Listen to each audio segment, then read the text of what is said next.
ನಮಸ್ತೆ ರೈತ ಬಾಂಧವರೇ, ನಾನು ನಿಮ್ಮ ಕಾರ್ತಿಕ್ ಚಿತ್ರದುರ್ಗ.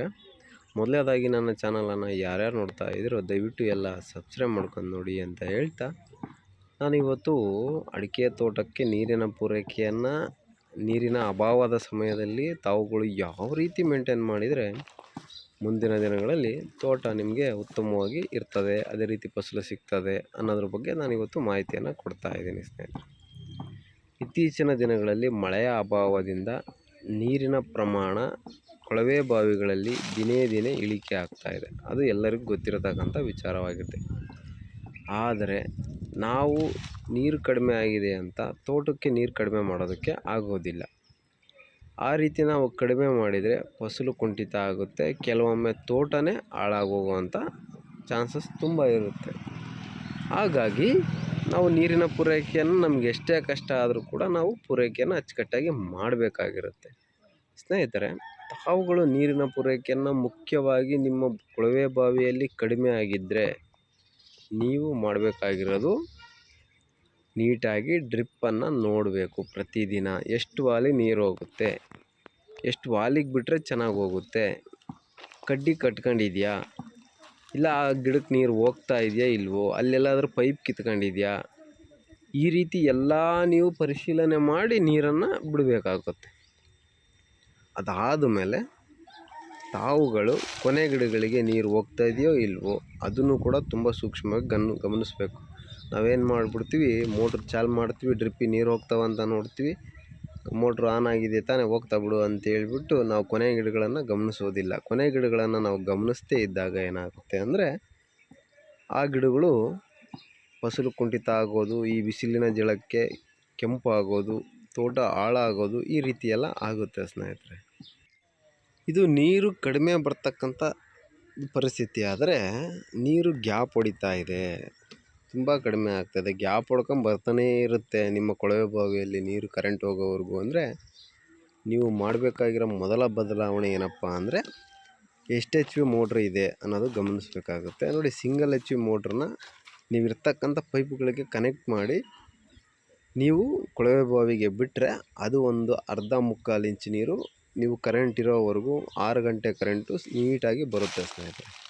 ನೀವು ದೊಡ್ಡ ಮೋಟ್ರ್ ಹಾಕಿದಾಗ ಏನಾಗುತ್ತೆ ಅಂದರೆ ಇರ್ತಕ್ಕಂಥ ನೀರನ್ನು 1 ಗಂಟೆಯಲ್ಲಿ ಎಲ್ಲ ಒಡೆದು ಆಮೇಲೆ ಗ್ಯಾಪ್ ಹೊಡೆಯೋಕ್ಕೆ ಸ್ಟಾರ್ಟ್ ಮಾಡ್ತಾ ಹೋಗುತ್ತೆ. ನಿಮ್ಮ ಗಿಡಗಳು ಒಂದೊಂದು ಗಿಡಕ್ಕೆ ಹೋಗ್ತಾವೆ, ಒಂದೊಂದು ಗಿಡಕ್ಕೆ ಹೋಗಲ್ಲ. ಗ್ಯಾಪ್ ತಗೊಂಡಾಗ ತುಂಬ ಚೆನ್ನಾಗಿ ನೆನೆಯೋದಿಲ್ಲ.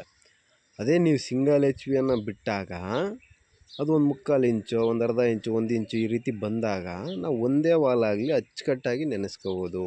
ವೋಲ್ಟೇಜ್ ಕೂಡ ಕಡಿಮೆ ಇದ್ದರೂ ಕೂಡ ಅದು ಚೆನ್ನಾಗಿ ಕೆಲಸ ಮಾಡುತ್ತೆ. ವೋಲ್ಟೇಜನ್ನು ಹೆಚ್ಚಾಗಿ ಕೇಳೋದಿಲ್ಲ. ಸ್ವಲ್ಪ ನಾವು ಗಮನ ಹರಿಸ್ಬೇಕಾಗಿರೋದು ಈ ವಿಚಾರದ ಕಡೆ. ಇಂಥ ಸಮಯದಲ್ಲಿ ನೀರಿನ ಅಭಾವ ಇರತಕ್ಕಂಥ ಸಮಯದಲ್ಲಿ ನಾವು ಸಿಂಗಲ್ ಎಚ್ ಪಿ ಮೋಟ್ರನ್ನ ಇರ್ತಕ್ಕಂಥ ಪೈಪ್ ಕೇಬಲ್ ಸ್ಟಾರ್ಟ್ರಿಗೆ ಕನೆಕ್ಟ್ ಮಾಡ್ಬೋದು, ನೀರು ಎತ್ತಬೋದು. ಇದ್ರ ಕಡೆ ಸ್ವಲ್ಪ ಗಮನ ಕೊಡಿ. ನೋಡಿ, ನಾವು ಸೂಕ್ಷ್ಮವಾಗಿ ಎಲ್ಲ ವಿಚಾರಗಳನ್ನು ಶಿಕ್ಷಿತರಾಗಿ ನಾವು ಕೆಲಸವನ್ನು ಮಾಡಿದಾಗ ತೋಟ ಯಾವುದೇ ಕಾರಣಕ್ಕೂ ಹಾಳಾಗೋದಿಲ್ಲ. ನೀರು ಬರ್ತಾ ಇಲ್ಲ, ಬರೋ ನೀರನ್ನೇ ಬರ್ತಾ ಇಲ್ಲ ಅಂದ್ಕೊಳೋದು, ಪೈಪ್ ತೂತಿದ್ದರೆ ಚೆಕ್ ಮಾಡದೇ ಇರೋದು, ಏನೋ ಒಂದು ಸಮಸ್ಯೆ ಆಗಿರುತ್ತೆ. ಅದ್ರ ಕಡೆ ನಾವು ಗಮನ ಕೊಡಬೇಕು.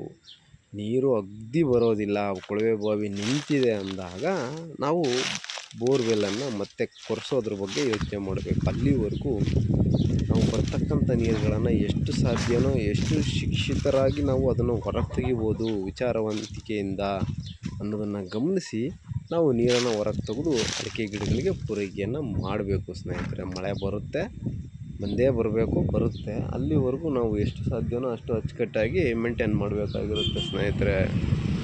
ಈ ಎಲ್ಲ ವಿಚಾರಗಳನ್ನು ನಾವು ತಲೆಯಲ್ಲಿಟ್ಟುಕೊಂಡು ಅಡಿಕೆ ತೋಟವನ್ನು ಆರೈಕೆಯನ್ನು ಮಾಡಬೇಕು. ನೀರು ಅಡಿಕೆ ತೋಟಕ್ಕೆ ತುಂಬ ಪ್ರಾಮುಖ್ಯತೆಯನ್ನು ವಹಿಸುತ್ತೆ. ನಮ್ಮ ಫಸಲು ಚೆನ್ನಾಗಿ ಕೂರೋದಕ್ಕೆ, ಅಡಿಕೆಗಳು ಚೆನ್ನಾಗಿರೋದಕ್ಕೆ, ನಿಮ್ಮ ತೋಟ ತುಂಬ ಚೆನ್ನಾಗಿರೋದಕ್ಕೆ, ಭವಿಷ್ಯದಲ್ಲಿ ಉತ್ತಮವಾದ ಫಸಲನ್ನು ಕೊಡೋದಕ್ಕೆ.